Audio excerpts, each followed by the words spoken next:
Beste lezers van de Brussel Star, we hebben vandaag de gast, een kandidaat van de SPA, mevrouw Sophie Brouon, kandidaat voor het Brussels parlement en reeds Brussels parlementslid. Nous avons donc aujourd'hui comme invitée Madame Sophie Brouon, qui est députée bruxelloise pour le Parti socialiste flamand pour le SPA. Madame Sophie Brouon, bonjour. Goedendag, bonjour. Pourriez-vous vous présenter à nos lecteurs qui ne vous connaisseraient pas encore?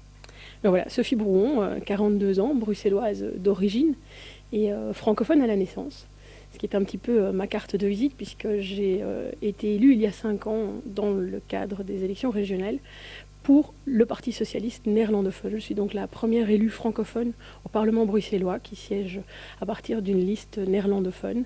C'est un petit peu ce qui fait la particularité du SPA à Bruxelles, c'est que c'est le premier parti qui a véritablement saisi le challenge de créer une formation bruxelloise à 100%, une formation qui propose un véritable projet de ville à l'image de l'ensemble de ces Bruxellois.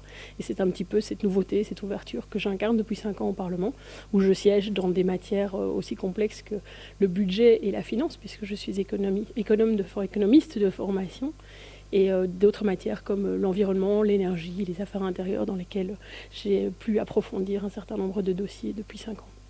Qu'est-ce que vous diriez aux lecteurs qui sont socialistes et qui voudraient voter plutôt pour le SPA que pour le PS? Je dirais qu'on a une chance unique à Bruxelles, qui est d'avoir un luxe démocratique unique, c'est-à-dire celui de pouvoir choisir entre 2 projets socialistes à Bruxelles. Il y a celui effectivement du PS francophone, et puis il y a celui du SP qui, s'il partage énormément d'accents sociaux et d'ambitions de bien-être pour la population, a quand même une vision de l'avenir bruxellois particulièrement différente de celle du PS.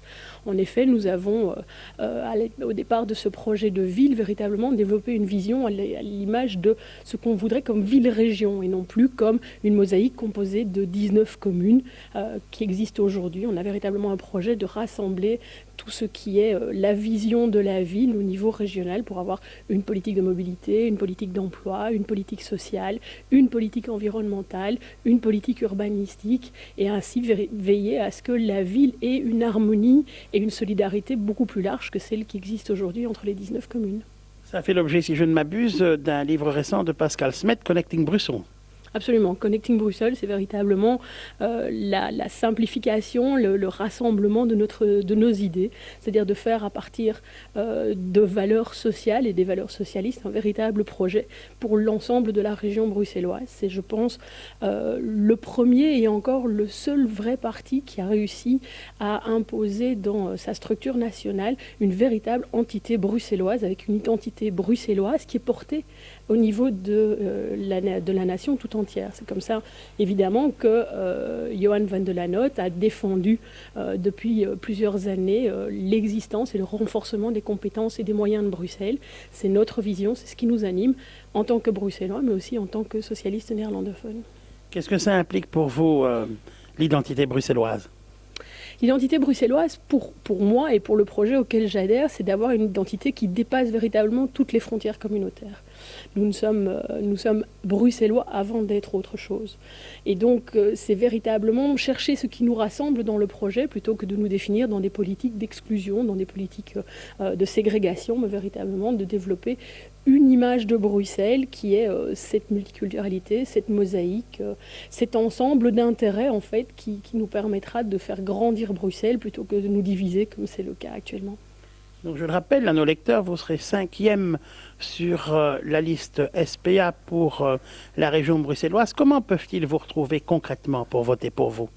Alors c'est particulièrement compliqué dans la mesure où le luxe démocratique que l'on a à Bruxelles, d'avoir des partis francophones et néerlandophones, se traduit par des difficultés techniques. Et donc il faut d'abord choisir la langue dans laquelle on veut voter, et puis il faut ensuite choisir le régime, le collège dans lequel on veut choisir sa liste, puisque contrairement au vote papier, toutes les listes n'apparaissent pas en une fois. Il faudra donc se positionner pour le collège néerlandophone, c'est-à-dire pour l'élection des 17 représentants néerlandophones qui siégeront au Parlement, mais qui siégeront, je le rappelle, pour représenter toute la population. C'est véritablement une nuance importante. Depuis 5 ans, je ne travaille pas pour le bien-être des néerlandophones à Bruxelles, je travaille pour le bien-être de 100% des Bruxellois. Et donc, une fois qu'on aura choisi le collège néerlandophone, il faut prendre la liste 12, cocher le numéro 5. Je suis Sophie Brouon.